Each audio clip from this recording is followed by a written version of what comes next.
JNTH R22 అని కాదు కానీ ఏ రెగ్యులేషన్కి వేసుకున్నా కూడా బీటెక్ 2-1 ఈసీలో ఒక సబ్జెక్ట్ ఉంటుంది, టిపికల్ సబ్జెక్టు. బాగా ప్రాబ్లమ్స్ ఉంటాయి అసలు.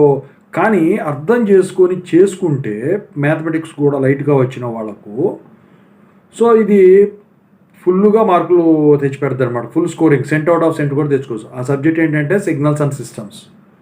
సో ఇప్పుడు మనం మాట్లాడుకుందాం అనమాట దాని గురించి. టాపిక్స్, ఇంపార్టెంట్ టాపిక్స్ ఏ బాగుంటాయి, ఏంటి, ఎట్లా ప్రిపేర్ అవ్వాలని. ముందుగా అయితే ఇంతవరకు ప్లేలిస్ట్ చెక్ చేసుకోకపోతే చెక్ చేసుకోండి. ఈ ఛానల్ ఇంతవరకు సబ్స్క్రైబ్ చేసుకుని సబ్స్క్రైబ్ చేసుకుని వీడియో లైక్ చేసి షేర్ చేయండి. మీకు ఏమైనా డౌట్స్ ఉంటే కాల్ మీ ఫోర్ ద్వారా కాల్ చేయండి. Telugu engineering education Telegram YouTube channel subscribe చేసుకుని జేఎన్టీ యూనివర్సిటీ అప్డేట్స్ ఛానల్ కూడా. ఇక టాపిక్లో పెడితే సిగ్నల్స్ అండ్ సిస్టమ్స్లో యూనిట్ 1 సిగ్నల్ అనాలిసిస్ ఉంది కదా. సో ఇందుట్లో వచ్చేసరికి షార్ట్ క్వశ్చన్స్ పరంగా చూసుకుంటే ఏమిస్తాడంటే మీన్ స్క్వేర్ ఎర్రర్ అంటే ఏంటని చెప్పేసి ఇస్తాడు. లేకపోతే వచ్చేసరికి ఈ యూనిట్ స్టెప్ ఫంక్షన్ని గీమని చెప్తాడు, లేదా దాన్ని డిఫైన్ చేయమంటాడు.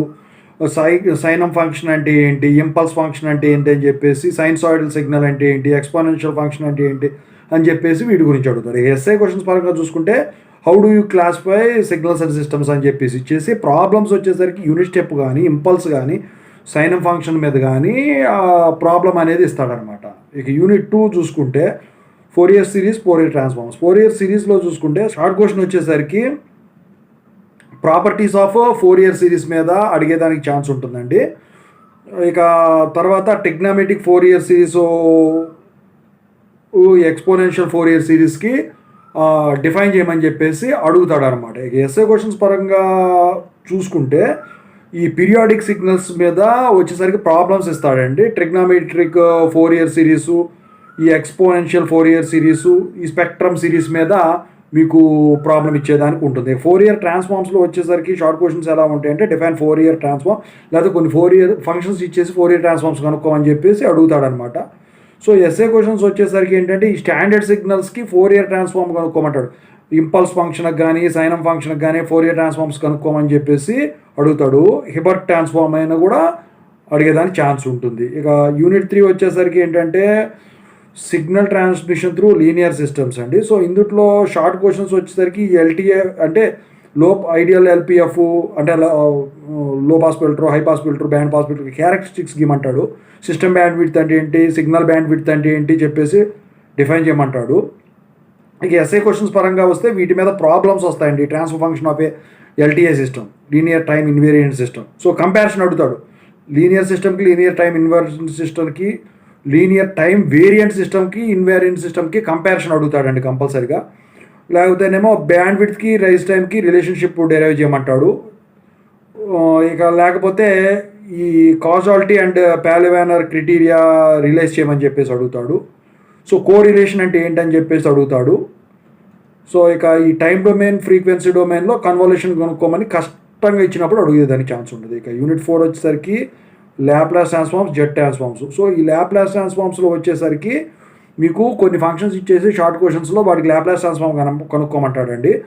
ఇక ఎస్ఏ క్వశ్చన్స్ పరంగా చూస్తే ఆర్ఓసి అంటే రీజన్ ఆఫ్ కన్వర్జెన్స్ కనుక్కోమని చెప్పేసి ఈ లాప్లాస్ ట్రాన్స్ఫార్మ్ కొన్ని ఫంక్షన్స్కి అడిగేదానికి ఛాన్స్ ఉంటుంది.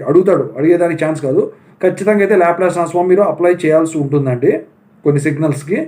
ఓకేనా. ఇక జెట్ ట్రాన్స్ఫార్మ్స్ వచ్చేసరికి సేమ్ దీనిలాగే, కాకపోతే జెట్ ట్రాన్స్ఫార్మ్స్ అప్లై చేయాల్సి ఉంటుందన్నమాట.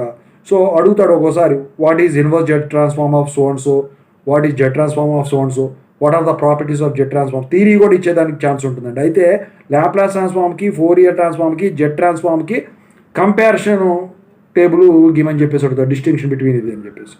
ఇక యూనిట్ 5 తీసుకుంటే శాంప్లింగ్ థియరం, కోరిలేషన్. శాంప్లింగ్ థియరంలో వచ్చేసరికి ఈ బ్యాండ్ లిమిటెడ్ సిగ్నల్ డిఫైన్ చేయమంటాడు. ఇంపల్స్ శాంప్లింగ్ అంటే ఏంటని అడుగుతాడు. లేకపోతే natural and flat top sampling అంటే ఏంటని చెప్పేసి అడుగుతాడు. స్టేట్ అండ్ ఎక్స్ప్లెయిన్, ఎలియాజింగ్ అని కూడా అడిగేదానికి ఛాన్స్ ఉంటుంది. సో ఇందుట్లో థియరీ పరంగా ఇస్తే what is the effect of sampling, under sampling అని చెప్పేసి అడుగుతాడండి.